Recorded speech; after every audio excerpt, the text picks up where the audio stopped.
Темата за коронавирус и по-конкретно щам COVID-19 набира все повече популярност през последните седмици. И има защо. След като в средата на декември 2019 в Ухан, Китай, бяха открити първите заразени и първите смъртни случаи, то постепенно разпространението на коронавирус обхвана съседните провинции в Китай. Първите идентифицирани заразени лица са работници на пазар за морски дарове в Ухан. Но към момента вирус е разпространен и продължава да се разпространява и отвъд границите на Китай. След Китай най-много потвърдени случаи има в Южна Корея, Италия, Япония, Иран и Сингапур. Разбира се, тази информация е валидна към момента на записване на това видео и е възможно да се промени през следващите дни, седмици и така нататък. На 30 януари 2020 COVID-19 бе обявен за световна здравна заплаха от Световната здравна организация. Но в това видео няма да ви разказвам какво е коронавирус, колко е опасен, как да се предпазим и така нататък. Има предостатъчно информация вече публикувана по въпроса. Аз искам да обърна внимание на една малко по-различна гледна точка.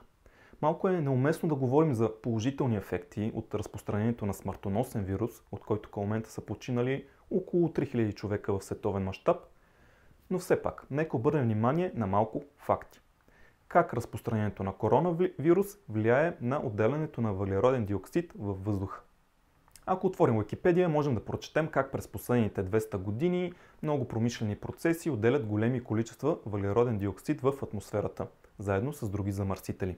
В комбинация с намаляването на растителността на планетата и други фактори, нивото на въглероден диоксид в атмосферата е с 43% по-голямо, отколкото преди 200 години. Въглеродният диоксид е един от най-разпространените парникови газове, които са причина за глобалното затопляне.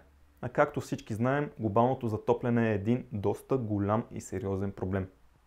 Човешките дейности отделят около 29 милиарда тона въглероден диоксид годишно. Около половината, отделен от изгарянето на изкопаеми горива, остава в атмосферата и не се абсорбира от растителността и океаните. Та след това леко пояснение, що е то въглероден диоксид, нека се върнем към коронавируса. На 25 януари бе китайската нова година. Това е много голям празник и традиционно повечето фирми и фабрики в Китай спират работа за около една седмица, докато текат празненствата. След това отново започват да работят на пълни обороти.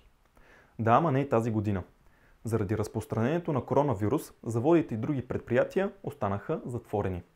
Употребата на въглища в електроцентрали е на много ниски нива, както и производството на нефт и стомана.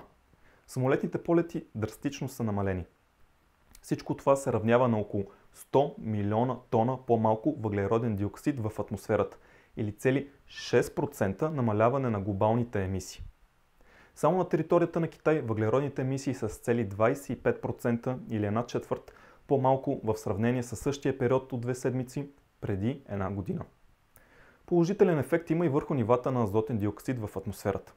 На територията на Китай те са с 39% по-ниски спрямо миналата година, което е доста добра новина за заразените с респираторни инфекции, т.е. различни проблеми с дишането. Ако погледнем и от икономическа гледна точка, то затварянето на тези фабрики и предприятия ще има много негативни последици. Почти всичката електроника около нас е произведена в Китай или поне някои от частите. Няма значение каква марка е телефона ви, телевизора, пералната и така нататък. Повечето части се правят в Китай. Без тези части няма да имаме не само крайни продукти, но и инфраструктура като интернет и телекомуникации. При автомобилите положението също не е особено розово. Автоиндустрията работи на принципа на много доставчици, които доставят компоненти, които след това се сглавят във фабриките на автопроизводителите из целия свят.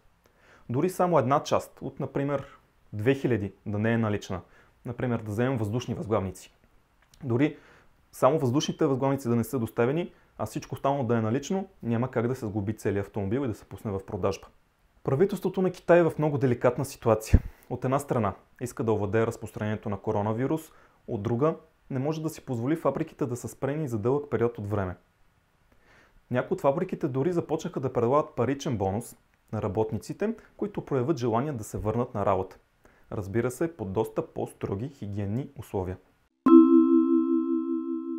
В Италия положението също не е добро. тъй като основната група заразени се намират в Северна Италия и по-конкретно в района на Ломбардия. А това е индустриално най-развития район на Италия. В Милано се намира и най-важната италианска финансова борса.